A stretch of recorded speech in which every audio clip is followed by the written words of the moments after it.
Well, hello Leo, and welcome to Timsy's Naked Tarot. Don't worry, Timsy's not naked, the tarot readers, by which I mean I try to strip out the astrology. I won't be putting out tarot cards and chariot cards and any cards and saying, oh, this could be a Capricorn coming in for you or a Sagittarius coming in for you. No.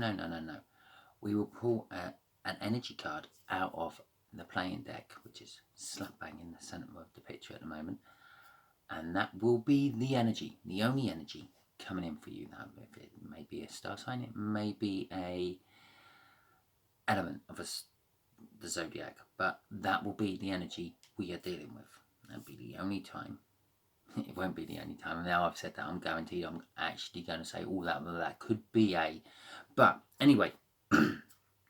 And so that's why it's naked, basically stripping the astrology out. Shouldn't be in tarot anyway.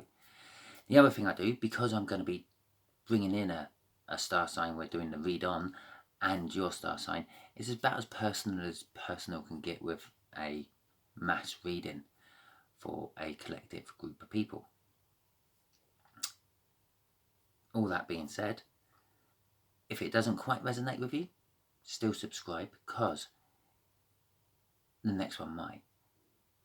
Also share it if it doesn't quite resonate with you, because you might be being used as a divine messenger. You being into your tarot, you come to it for some reason, you're looking at it for some reason, and it doesn't quite ring true to you. That reason could be because you're meant to share it with one of your friends. Give me a thumbs up, leave me a comment. I love reading the comments. All four of those things help the channel grow. Be bigger and the better, and the channel grows, the more people I can help, and that's what I do all this for. Okay then, let's start then. Oh, we'll be doing the reading on the Seven of Wands, which you had in last Sunday's All Signs Energy read I done. I say last Sunday's, I think it was actually Monday morning, early hours I done it. But Seven of Wands, yeah, that is someone feels they have the high ground. That could be you, or it could be this slightly older fire sign.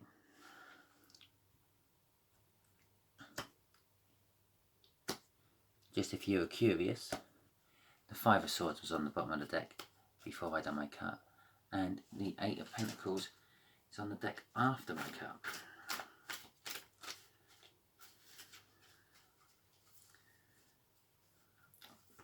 Five of Swords, sort of self-sabotaging energy, false victory, that sort of thing.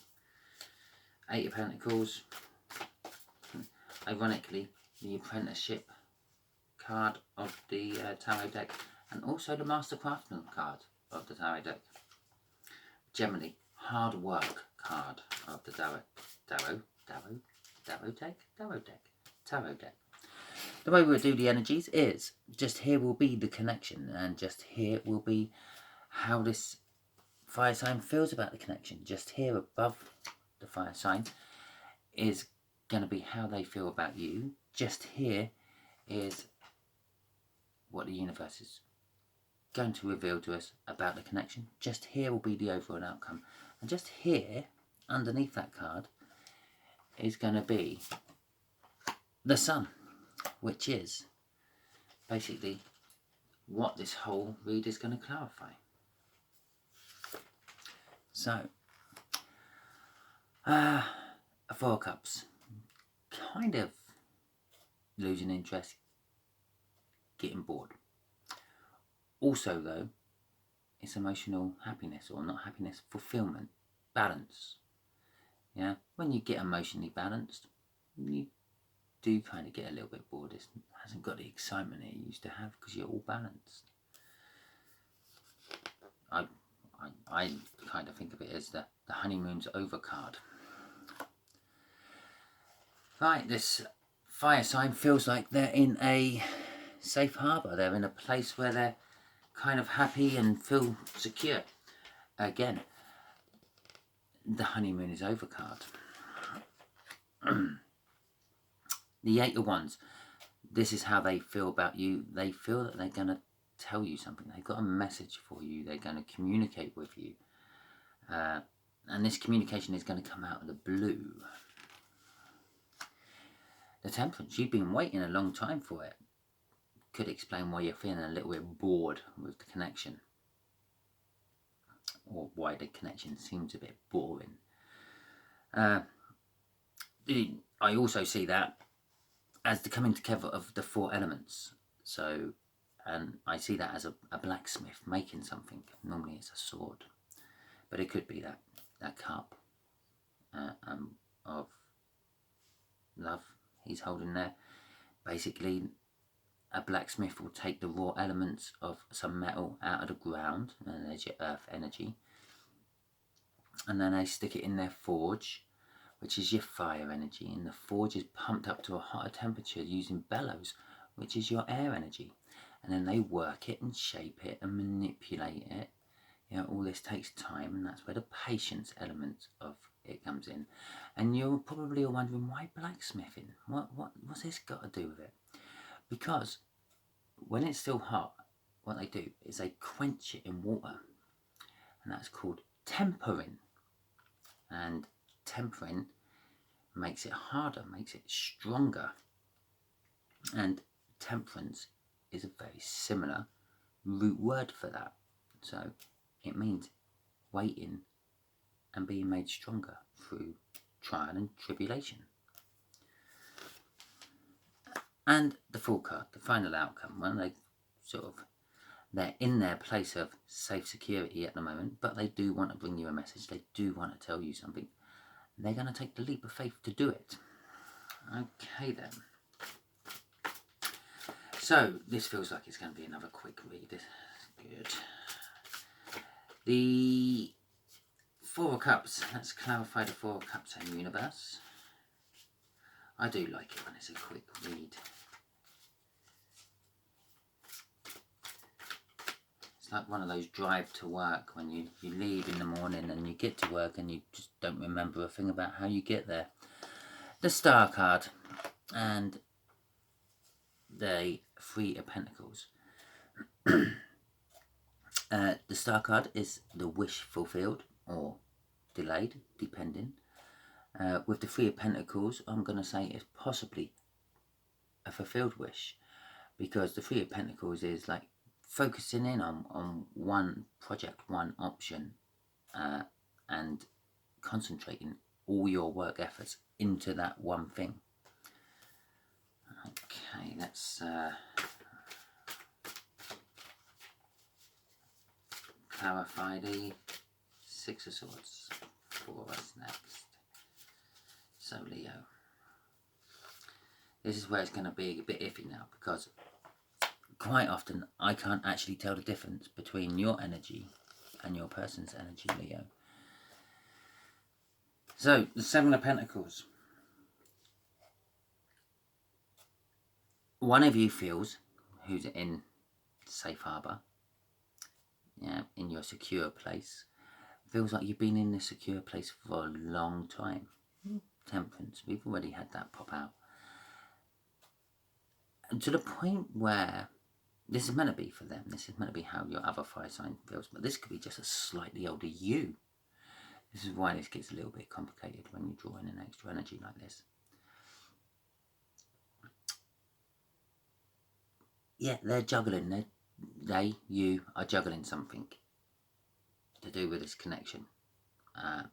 Possibly you've gone through your honeymoon period. You're getting a little bit bored, and you're starting to look around for different options, possibly, or they are. With a underlying energy of a 9 of Wands there, you've got a little emotional wall up, so possibly you are. Possibly other things are looking for you and you're entertaining the ideas. Not seriously going for it, but entertaining the ideas. The 9 of Pentacles and the Judgment. You, or this other fire sign, have kind of like, feel like you've hit the jackpot. You feel like this other person is, yeah, like the jackpot. You feel, how can I put it? How can I translate that feeling. Yeah, it feels like you've put a lot of hard work into it, and you've been recognised for it, or they feel. One of you two feel that, and that's where the judgment comes in. They've recognised it, they've judged you for it, and it's like, yeah, cool, excellent. And the judgment is the second from last card in the Arcana. Just pointing this out quickly. After that is the World, which is the end of the cycle and the beginning of the brand new cycle. And the beginning of that brand new cycle is the Fool, which is already out. So it would not surprise me if we see the World card pop out. If not the World card, definitely some new cycle card. Death. Or something. Okay then, that's my first clarifier for that. Which is the Nine of Cups in reverse. And the Ten of Swords. It's kind of an end of a cycle. It's the end of the sword cycle. The Nine of Cups in reverse is sort of like the minor arcana of the Wish. I actually think that should be like that. I think it's just because of the way it fell. If it fell upright like that, I would have left it, but I think it's the way I picked it up. So it's the minor arcana of the Wish. Again, it's just clarifying this. You've been waiting a long time. You've been wishing a long time, or they've been wishing a long time for this connection to get to where it is now. And this is why, because they've been going through a lot of issues. They feel like they've been stabbed in the back once or twice by you or others, and that's now come to an end. They've sort of sorted all those issues out, and they're now coming out of the Ten of Swords, which is why the time is now right.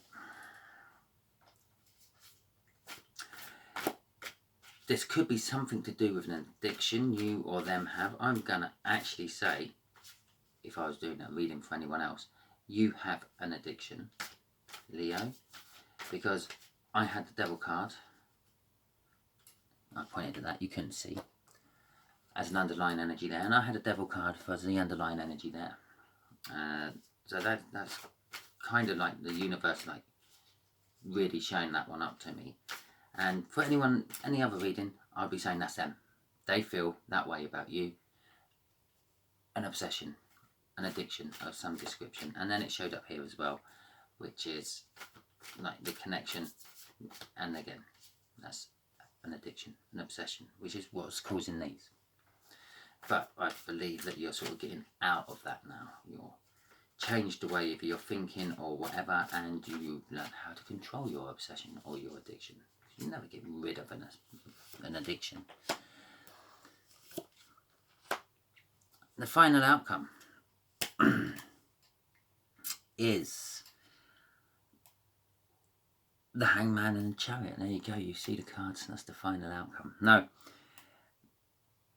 they're taking the leap of faith because they've been looking at the whole situation from a different angle, different point of view.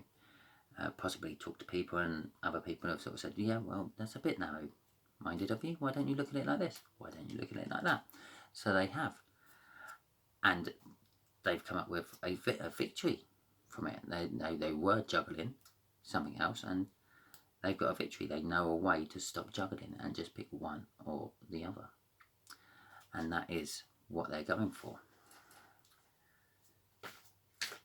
And if you remember, right at the beginning, I said about, oh wait a minute, let's just ask the universe a question, then I'll go on to that. Right, universe. I'm going to untie your hands. Just let Leo know whatever you want them to know. And now I can shuffle. Right at the beginning, I was saying about how I'm only going to use 2 star signs. I won't be blurting off any star signs about any cards. Well, I'm going to give you a little heads up here. If you haven't already added this connection to yourself, by yourself, if you're very new to tarot readings and astrology and all that, and you've stumbled across my video, well, I'm actually quite chuffed because I really can't be bothered to advertise all this. I just let it go. Yeah, I don't put things out on Facebook. I don't put things out on any form of messenger platform. I don't have a Twitter account for this or anything like that. So if you found this channel, well done. You were meant to find it. But we have got a slightly older fire sign in this reading for you. And just to prove how entwined you are with your person within the energy at the moment. By this I mean it's like if you think you've got a field of trees and you've got 12 different types of trees. And normally you can see all 12 different types of trees. But the way the formation of these trees are, the way they all got planted, was it doesn't matter where you stand, you can't see the Leo tree. You know the Leo tree's there because you can feel the energy coming from the Leo tree. But it doesn't matter where you stand in that field, there's another tree blocking it. That's how intertwined you are with your other thing. The Sun card is a representation of the Leo. I'm not saying it means there's a Leo coming in or anything like that. I just mean it is what a lot of people will say is a Leo. You got a slightly older fire sign card on top of it. Possibly it's a Leo. Or possibly you're so tied up with this, it's you. So this could be just a representation of you. This read is for Leo, for a slightly older fire sign. Or the slightly older fire sign could be a Leo as well. I'll just leave that food for thought. Right, okay, yes, what did I ask for? Oh yeah, untied the universe's hands, didn't I? To let the universe reveal what it wants to reveal. And it's revealing... Oh, I'm pretty sure I had exactly the same answer in my last read I done. Probably weren't. It's probably something similar though. The King of Pentacles. Well, that's like the king to be. It's a down to earth, successful, rich, powerful, but helpful, helps others, but expects them to help themselves after he's helped them out. I say he because it's a king. Don't read anything into it whenever I say he or she. When you do tarot reading, the tarot don't know the difference between a male and a female. All it knows is energy. Feminine energy, masculine energy. All males have feminine energy and all females have masculine energy. Now we've just said that, let's carry on with this. Yeah, but they're very modest about it, and they don't rub your nose in it. They don't really show it off how powerful or rich they are. So yeah, okay, they might drive around in a smart car, but it's not a supercharged sports car. They might have a modest house, but it's not a mansion, which they don't need. That sort of thing, that sort of energy, and that's kind of, I'm sort of think that's sort of kind of saying, that's how your person views you. And they want the Ten of Pentacles with you, which is the I see that as the everything card, especially in a love type read. It's the nice fancy house, obviously a house that suits your needs but not over extravagant, that's the right word, and it's a nice beautiful partner, but not a supermodel just for the fact that you can get a supermodel. It's the person you love and they love you back, and it's like your 2 children, 3 children, 4 children, however many children you want. That is it. That's what that card represents. The dogs in the front yard, the horse paddock out back, all these sort of kind of modest things, but you got it, and you've got the money to keep it all, and you've got the love to keep it all, and you've got the experience to keep it all. That's kind of what the Ten of Pentacles to me says. But the universe is saying there is a choice still involved. You have to make a choice about all this. You see, this is how intertwined it is. That's meant to be how they feel about the situation, but you're having to make a choice. Why are you juggling then? So is this actually how you feel about the situation? And this is a brilliant reading to actually show you all, Leos, how intertwined you are and how confusing it gets for us readers to try to read these energies. Considering we can't actually get the direct energy, we're just getting the energy mixed up with all other energies because it's bouncing off everything else trying to get to us. Well, I hope this helped, and I hope it resonated. If it did, give me a thumbs up, leave me a little comment. As I said at the beginning, I like reading the comment, share, and subscribe. Thank you very much, Leo. I'm now going to do the all signs. Excellent. Night.